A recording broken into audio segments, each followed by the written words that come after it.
Is it possible for a book written thousands of years ago to predict the exact name of a king before he was even born? Or the precise year a world-changing event would occur in the 20th century? Most people see the Bible as a religious text, but historians and archaeologists are increasingly baffled by a series of specific, chillingly accurate predictions that defy mathematical probability. Today, we aren't talking about vague metaphors or Nostradamus-style riddles. We are looking at cold, hard history.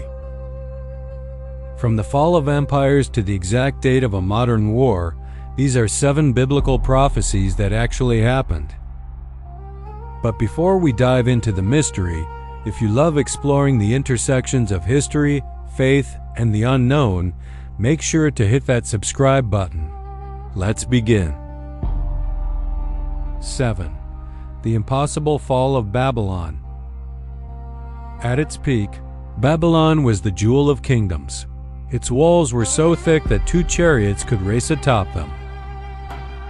It was considered invincible. Yet, while Babylon was at the height of its power, the prophets Isaiah and Jeremiah made a scandalous claim. Babylon would not only fall, but it would never be inhabited again. Isaiah 13-20 states, "It will never be inhabited or lived in through all generations." Think about that. Rome fell, but people still live there. Alexandria fell, but it's a thriving city. But Babylon? After the Persians took it, it slowly decayed. Alexander the Great tried to make it his capital. He died. Centuries later, Saddam Hussein tried to rebuild it. His regime collapsed. It remains a desolate site. Exactly as predicted over 2,500 years ago. The city remains empty, a silent monument to a chillingly accurate prophecy. 6. The rise and fragmentation of Greece. In the book of Daniel, written during the Babylonian exile, there is a bizarre vision of a shaggy goat with a prominent horn coming from the west. The text explicitly identifies this goat as the king of Greece. The prophecy says the great horn would be broken at the height of its power, and in its place, 4 smaller horns would grow toward the 4 winds of heaven. History tells us Alexander conquered the world with lightning speed. But at age 32, he died suddenly. What happened next? His empire didn't go to his son. It was split between his 4 generals, Cassander, Lysimachus, Seleucus, and Ptolemy. 4 horns, 4 generals, one undeniable match. Join us as we continue to uncover the mysteries of the ancient world. Stay tuned. 5. The riddle of Tyre, the city thrown into the sea. This is perhaps the most specific archaeological prophecy in existence. In Ezekiel 26, the prophet says of the Phoenician city of Tyre, "They will break down your walls, and they will lay your stones, your timber, and your soil in the midst of the water." When King Nebuchadnezzar attacked Tyre, the citizens fled to an island half a mile offshore. He destroyed the mainland city, but the island remained safe. For 250 years, the prophecy seemed unfulfilled. Then came Alexander the Great. He had no fleet, so how did he reach the island? He took the ruins of the old city, the stones, the timber, and the very dust and dumped them into the sea to build a 2,000-foot causeway. He literally laid the stones in the midst of the water to conquer the city. To this day, the site of ancient Tyre is used by local fishermen to spread their nets, exactly as Ezekiel predicted. We are halfway through, and the next 3 are the most controversial and mathematically impossible ones on our list. If you're finding this fascinating, please give us a like right now. It helps the algorithm share these stories with more people. Now, let's get to the heavy hitters. 4.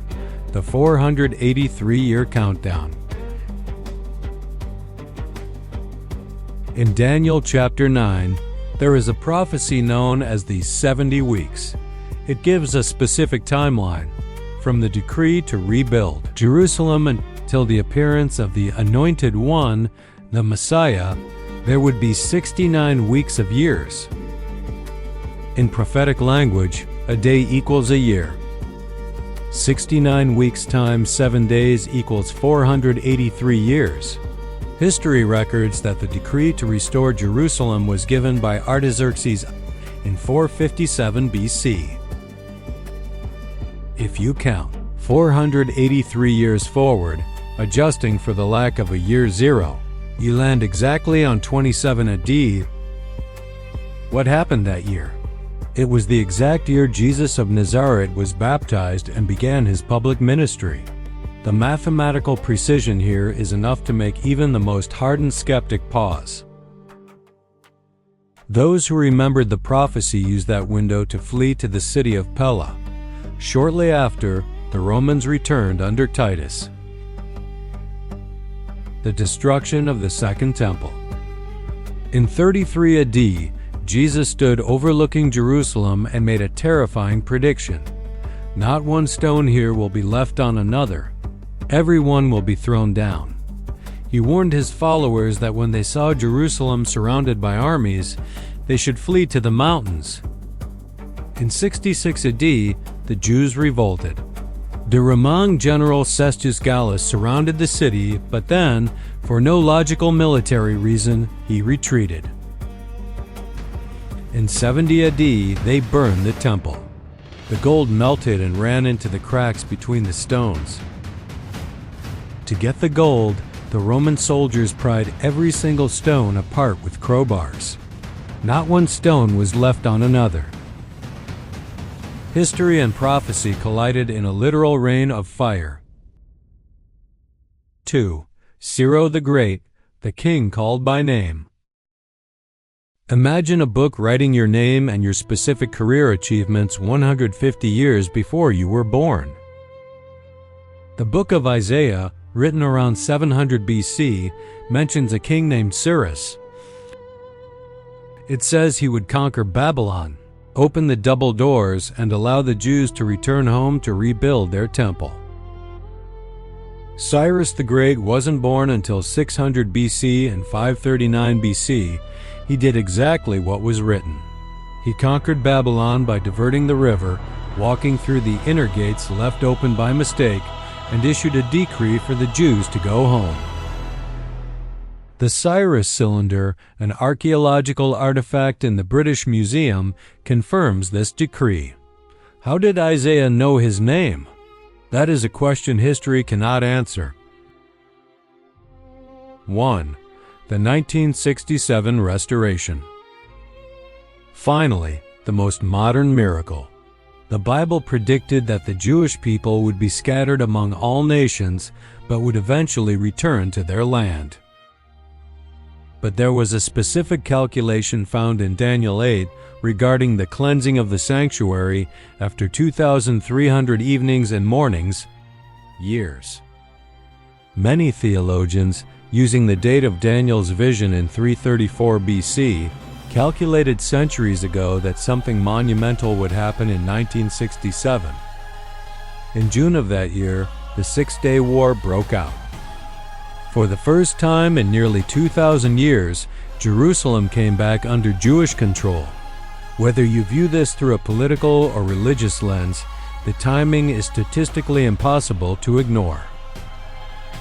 The Bible has outlasted empires, survived fires, and predicted the future with haunting accuracy.